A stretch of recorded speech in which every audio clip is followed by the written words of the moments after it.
ପସନ୍ଦ ଟ୍ରାକରରେ ଗୋଟେ ନୂଆ ପ୍ରୋବ୍ଲେମ ଯେ ପୂର୍ବରୁ ଟିଚର ଯେ ପିଲାମାନଙ୍କୁ ଦିଅନ୍ତୁ କି ଆମର ପ୍ରେଗନେଣ୍ଟ ମାନଙ୍କୁ ଦିଅନ୍ତୁ କି ଲାକ୍ଟିଂ ମଦର ଦିଅନ୍ତୁ, ଯେଉଁମାନେ ଆସୁନଥିଲେ ତାଙ୍କର ଗାର୍ଡିଆନ ମାନେ ନେଇଯାଉଥିଲେ, ଏଠି ଆମେ କ'ଣ କରୁଥିଲୁ ନା ସ୍କିପ୍ ଅପସନ୍ ଥିଲା। ଏ ମାସ କ'ଣ କରୁଛି ନା ସ୍କିପ୍ ଅପସନ୍ଟା ହଟି ଯାଇଛି। ବିନା ଏଫଆରଏସ୍ରେ ସେମାନଙ୍କର କ'ଣ ହେଉଛି ନା ଟିଚର ପଢ଼ିପାରୁନାହିଁ।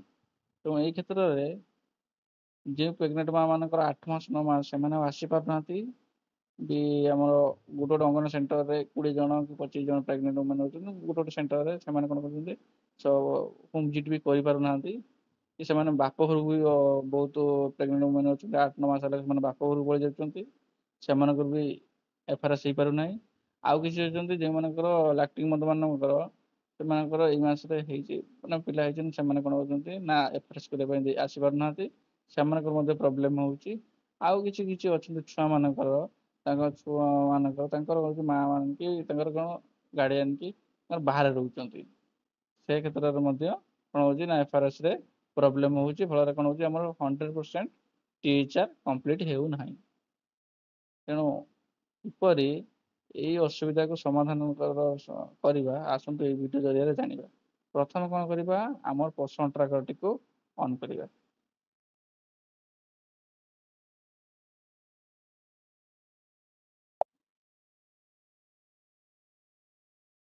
ଅନ୍ କଲି, ପସନ୍ଦ ଟ୍ରାକର ଅନ୍ କଲେ, ଅନ୍ କରିକି କ'ଣ କରିବା ନା ଡେଲି ଟ୍ରାକିଂରେ ଟିଚର ଯିବା। ଟିଚର ପ୍ରେଗନେଣ୍ଟ ଓମେନ୍ ମାରିଲି, ମାରିଲା ପରେ ପ୍ରେଗନେଣ୍ଟ ଓମେନ୍ଙ୍କର ମାରିଲି ଯେଉଁମାନେ ଆସିପାରୁନାହାନ୍ତି 8 9 ମାସ ହେଇଗଲାଣି ସେମାନେ ଆସିପାରୁନାହାନ୍ତି, ମାରିଲି। ମାରିଲା ପରେ ଆପଣ ପକେଇବେ 25 ଡେଜ୍ ପକେଇବେ, ପ୍ୟାକେଟ୍ 1 ପ୍ୟାକେଟ୍ ପକେଇବେ, ଏଫଆରଏସ୍ ଉପରେ କ୍ଲିକ୍ କରିବେ, ପ୍ରୋସିଡ୍ ଉପରେ କ୍ଲିକ୍ କରିବେ। ପ୍ରୋସିଡ୍ ଉପରେ କ୍ଲିକ୍ କଲି, କ୍ଲିକ୍ କଲା ପରେ ଏଇ ପ୍ରୋସିଡ୍ ଉପରେ କ୍ଲିକ୍ କଲା ପରେ ତାଙ୍କର ଫଟୋ କ୍ୟାପଚର ଆସିବ। ଆପଣ ଜାଣିଥିବେ ଫଟୋ କ୍ୟାପଚର ଆସିବ। ତାପରେ କ'ଣ ହବ ନା ଆଇ ବ୍ଲିଙ୍କ ସହିତ ଫେସ୍ କ୍ୟାପଚର ସେମ୍ ହେଲା ପରେ ଯାଇ ସକ୍ସେସ୍ ହେବ। କ'ଣ କରିବେ ନା ଯେହେତୁ ସେମାନେ ଆସିପାରୁନାହାନ୍ତି, ତେଣୁ କ'ଣ କରିବେ ସେଇମାନଙ୍କୁ କହିବେ ଘର ପାଖରେ ଗୋଟେ କ'ଣ କରିବେ ନା 5 ରୁ 10 ସେକେଣ୍ଡରେ ଗୋଟେ ଏମିତି ଭିଡ଼ିଓ କରି ଛାଡ଼ିବେ। ମୁଁ ସେ ଭିଡ଼ିଓଟା ବି ଦେଖେଇ ଦେଉଛି କେମିତି ଛାଡ଼ିବେ। ଦେଖନ୍ତୁ ଏମିତି ତାଙ୍କୁ କହିବେ ଗୋଟେ 10 ରୁ 12 ସେକେଣ୍ଡ ଗୋଟେ ଭିଡ଼ିଓ ଦେବେ, ଆଇ ବ୍ଲିଙ୍କ କରିଦେବେ, ପଛ ଆଡ଼େ କ'ଣ କରିଥିବେ ନା ପୁରା ପ୍ଲେନ୍ କାନ୍ଥରେ ଧଳା କାନ୍ଥ ହଉ ଯେକୌଣସି କାନ୍ଥ ହଉ କିନ୍ତୁ ପ୍ଲେନ୍ କାନ୍ଥରେ ଏରା କ୍ଲିୟର ଫଟୋ ଦେଇଥିବେ। ବୁଝିଲେ, ଏ ଦେଖନ୍ତୁ ଗୋଟେ 10 ରୁ 12 ସେକେଣ୍ଡ ଗୋଟେ ଭିଡ଼ିଓ ଛାଡ଼ିଲେ, ଏରା ପୁରା କ୍ଲିୟର ଫଟୋ ଦେଇଥିବେ ଆଉ ଆଇ ବ୍ଲିଙ୍କଟା ଭଲସେ କରୁଥିବେ ଯେମିତି ପରଫେକ୍ଟ ଦେଖାଯାଉଥିବ। ତାଙ୍କୁ ସେଇ ଭିଡ଼ିଓଟା ଗୋଟେ କ'ଣ କରିବେ ସେଇ ୱାର୍କରଙ୍କୁ ପଠେଇବେ। ୱାର୍କରଙ୍କୁ ପଠେଇଲା ପରେ ସେଇ ଫଟୋରେ କ'ଣ କରିବେ, କିନ୍ତୁ ଆପଣଙ୍କର 2ଟି ମୋବାଇଲ ଦରକାର। ଯେହେତୁ ଆମେ ଯାଇପାରିବେନି 2ଟି ମୋବାଇଲ ଦରକାର। ଗୋଟେ ମୋବାଇଲରେ ସେ ଭିଡ଼ିଓଟି ଅନ୍ କରିବେ, ଆଉ ଗୋଟେ ମୋବାଇଲରେ ସେ ଭିଡ଼ିଓରେ ଏଫଆରଏସ୍ ନେଇପାରିବେ। ବୁଝିଲେ, କେବଳ ରେୟାର କେସ୍ରେ, ସବୁ କେସ୍ରେ ହେବନି, କେବଳ ଏଇ ପ୍ରେଗନେଣ୍ଟ ମ୍ୟାନ୍ କେସ୍ରେ କରିବେ। ବୁଝିଲେ, ତାପରେ କ'ଣ କରିବେ, ଦେଖନ୍ତୁ ମୁଁ କ୍ଲିୟର ଫଟୋ ନେଲି, ହେଇସାରିଲା ପରେ ଦେଖନ୍ତୁ ଭେରିଫାଏ ହେଇଗଲା। ହେଇଗଲା ପରେ ଦେଖନ୍ତୁ ସକ୍ସେସ୍ ହେଇଗଲା। ଦେଖନ୍ତୁ ଫେସ୍ କ୍ୟାପଚର ଅଥରିଟି ସକ୍ସେସ୍। ବୁଝିଲେ, ପ୍ରେଗନେଣ୍ଟ ଓମେନ୍ ବି ହେଇଗଲା। ଗୋଟେ ପ୍ରେଗନେଣ୍ଟ ଓମେନ୍ ଦେଖେଇଦେଲି, ସକ୍ସେସ୍ ହେଇଗଲା। ଅଟୋମେଟିକ୍ ପଡ଼ିଯିବ, ଅଟୋମେଟିକ୍ ଭେରିଫାଏ ହେଇଯିବ। ଆଉ ଦେଖନ୍ତୁ ଟିଚର ପରିଚୟ ଦେଖେଇଦେଲା ସକ୍ସେସ୍। ଏଇ ସକ୍ସେସ୍ ହେଇସାରିଲା ପରେ ଜାଣିବେ ଯେ ସେଟା କ୍ଲିୟର ହେଇଗଲା ବୋଲି। ତା ପୂର୍ବରୁ ଆପଣ କ୍ଲିୟର ହେଲା ବୋଲି ହେଇଛି କି ହେଇନାହିଁ ଜାଣିପାରିବେନି।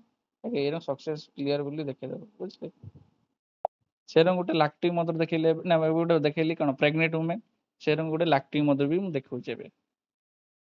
ସେରଙ୍ଗ ପ୍ରେଗନେଣ୍ଟ ଓମେନ୍ କତିକି ଗଲି, ସେ ଗୋଟେ ଲାକ୍ଟିଂ ମଦରକୁ ଗଲି, ତାପରକୁ ମଦରକୁ ବି ଗଲି। ଦେଖନ୍ତୁ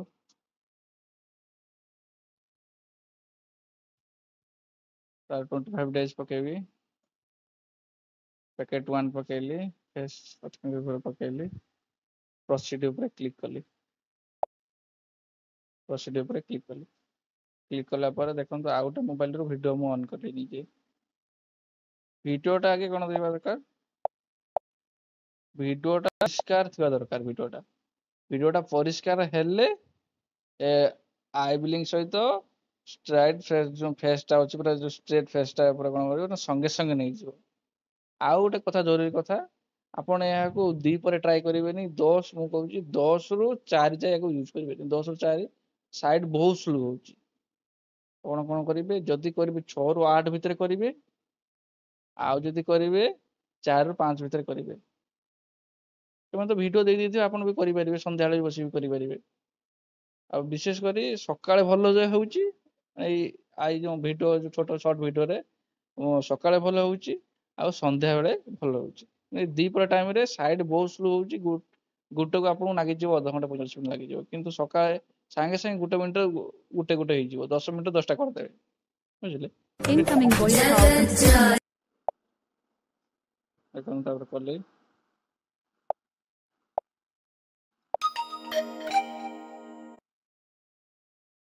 ସକ୍ସେସ୍ ହେଇଗଲା। ଦେଖନ୍ତୁ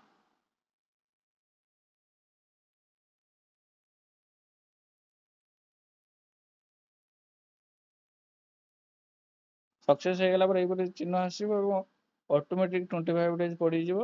25 ପକେଇ ଦେଇଯିବ, ଅଟୋମେଟିକ ଭେରିଫାଇ ହେଇକି ଦେଖିଦେବ 25 ଡେଜ୍। ଦେଖନ୍ତୁ ପୂର୍ବରୁ ଯେମିତି ଦେଖିଥିଲେ ସେମିତି ଦେଖିଦେଲା 25 ଡେଜ୍। ଏବଂ ହେଲା ଡିଟେଲ ସକ୍ସେସଫୁଲ ଅପଡେଟ୍ ହେଇସାରିଲା ପରେ ଜାଣିବେ ଯେ ଆପଣଙ୍କର କଣ ହେଇଛି ନା THR କମ୍ପ୍ଲିଟ୍ ହେଇଯାଇଛି।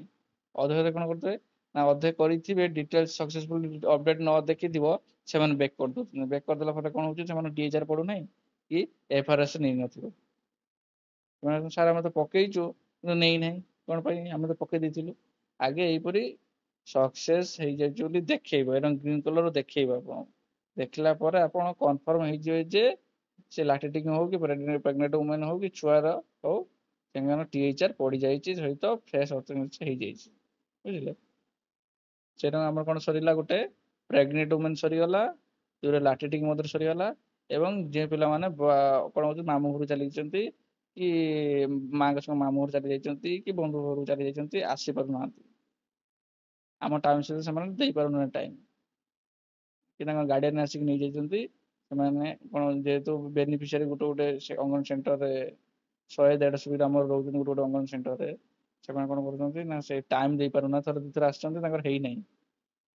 ସେ କେସରେ କଣ ହବ, ଟାଇମ୍ ହେଇନାହିଁ କି ସେମାନେ ଟାଇମ୍ ଦେଇପାରିନାହାନ୍ତି, ପଳେଇ ଯାଇଛନ୍ତି। ସେ କେସରେ ହସ୍ପିଟାଲ କେସ୍ ଅଛି କି ଏ କେସ୍ ଅଛି, ସେମାନେ ଆସିପାରୁନାହାନ୍ତି। ରେୟାର କେସରେ କରିବେ। ଯଦି ହସ୍ପିଟାଲ କେସ୍ ଥିବ କି ଆମର ପ୍ରେଗନେଣ୍ଟ ଓମେନ୍ ଯଦି କହିଲେ 8-9 ମାସ ସେମାନେ ଆସିପାରୁନାହାନ୍ତି, କି ଯେଉଁମାନଙ୍କର ପିଲା ହେଇଛି ହଠାତ୍ ସେମାନେ ହସ୍ପିଟାଲ ଅଛନ୍ତି ସେମାନେ ଆସନ୍ତି, କେବଳ ସେଇମାନଙ୍କର ହିଁ କରିବେ, ସମସ୍ତଙ୍କର ହିଁ କରିବେ ନାହିଁ, ବୁଝିଲେ। ସେଟା କଣ କରିବା ନା ସଇଲା, ଲାକ୍ଟେଟିଂ ସଇଲା, ପ୍ରେଗନେଣ୍ଟ ସଇଲା। ଏବେ ଗୋଟେ ପିଲାମାନଙ୍କର ଗୋଟେ ପିଲା କରିବା, ଯେଉଁମାନେ ହସ୍ପିଟାଲ ରହୁଛନ୍ତି, ତାଙ୍କ ମା ମାନେ ରହୁଛନ୍ତି, ସେମାନଙ୍କର ହିଁ କରିବା। ଦେଖିବା ଯିବା ସେଟା ସେଇପରି 6 ମନ୍ଥରୁ 3 ଇୟର ପିଲା ପରେ ଗୋଟେ କ୍ଲିକ୍ କରିବା। କ୍ଲିକ୍ କଲି, ଦେଖନ୍ତୁ ଟିଚର ବା 6 ମନ୍ଥରୁ 3 ଇୟର ପିଲା ଗଲି, ଟିକେ ଟାଇମ୍ ଲାଗୁଛି।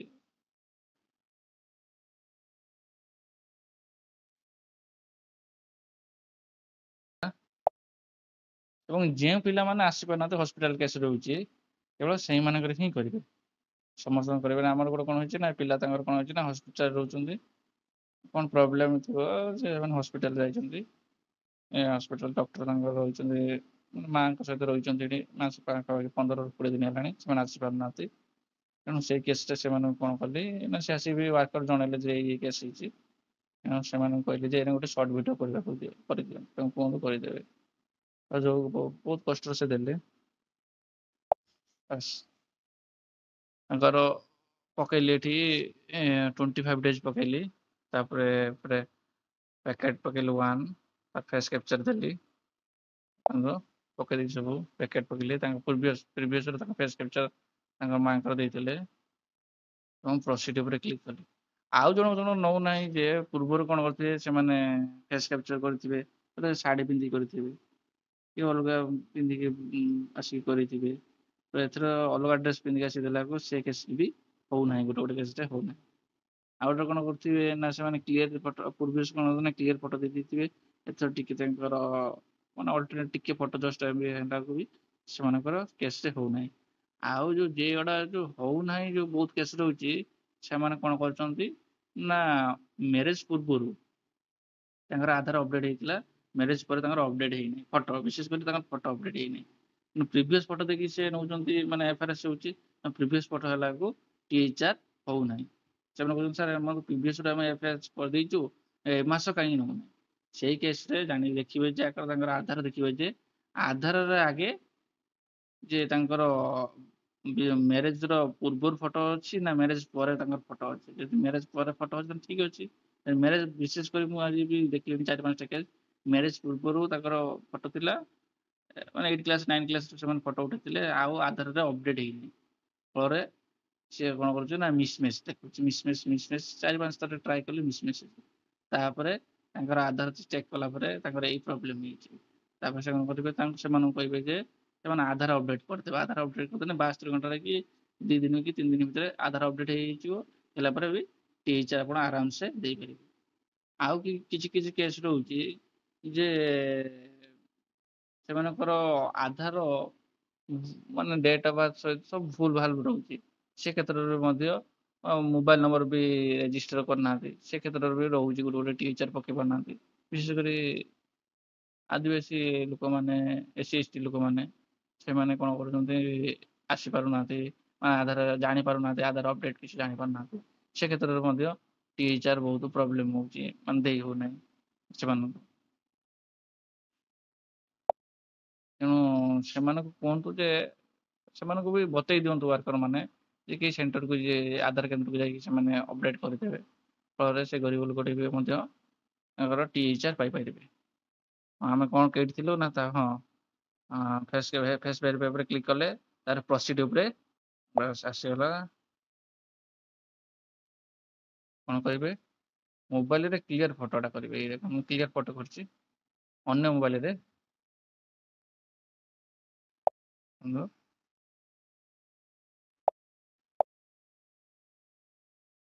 ସକ୍ସେସ୍ ହେଇଗଲା। ବିଶେଷ କରି ଟ୍ରାଏ କରିବେ। ମୁଁ ଟିକେ ଟ୍ରାଏ କରିଥିଲି 4:30-5ଟା ବେଳେ ଟ୍ରାଏ କରିଥିଲି। ଫାଷ୍ଟ ଟ୍ରାଏ କଲି ତାଙ୍କର ଏଇ 12ଟା 1ଟା ଟାଇମ୍ରେ ହେଲା ନାହିଁ। ତାପରେ 4:30-5ଟା ଟାଇମ୍ରେ କ୍ଲିୟର, 5:30 ପାଖାପାଖି ଟ୍ରାଏ କଲି, ସବୁ ସକ୍ସେସ୍ ହେଇଗଲା। 3ଟାରୁ 3ଟା ପର୍ଯ୍ୟନ୍ତ ସକ୍ସେସ୍ ହେଇଗଲା। କି ଘୁରିବ ସାଙ୍ଗେ ସାଙ୍ଗେ ହେଇଯାଉଛି। ଦେଖନ୍ତୁ ଏଗକୁ ବେଗ ଆସିଲା, 25 ଡେଜ୍ ପଡ଼ିଗଲା, ସକ୍ସେସ୍। ଦେଖନ୍ତୁ ଏରকম ସକ୍ସେସ୍ ହେବା ଦରକାର। ଏରକମ ସକ୍ସେସ୍ ହେଲେ ହିଁ ଜାଣିବେ ଯେ ତାଙ୍କର ଟିଏଚଆର୍ କମ୍ପ୍ଲିଟ୍ ହେଇଯିବ। ଅଧା କରି ରଖିବେନି, ବ୍ୟାକ୍ କରିବେନି। ଏରକମ ସକ୍ସେସ୍ ନହେଲେ ସେ ବ୍ୟାକ୍ କରିବେନି। ଜଣେ ଜଣେ ବ୍ୟାକ୍ କରିଦେବେ, ବ୍ୟାକ୍ କରିବେନି, ଅଧା ବି ବ୍ୟାକ୍ କରିବେନି। ଥ୍ୟାଙ୍କ ୟୁ, ଜୟ ଜଗନ୍ନାଥ। ଏହିପରି ଅଧିକ ମାତ୍ରାରେ ଆମ ଚ୍ୟାନେଲକୁ ସବସ୍କ୍ରାଇବ୍ କରନ୍ତୁ ଏବଂ ଅଧିକ ସେୟାର କରନ୍ତୁ। ଯେକୌଣସି ପ୍ରକାର ଅପଡେଟ୍ ଆସିବ ପ୍ରଥମେ ଆମ ଚ୍ୟାନେଲରେ ହିଁ ଛାଡ଼ିବେ, ଆପଣ ହିଁ ଜାଣିପାରିବେ ତାର ସଲ୍ୟୁସନ୍।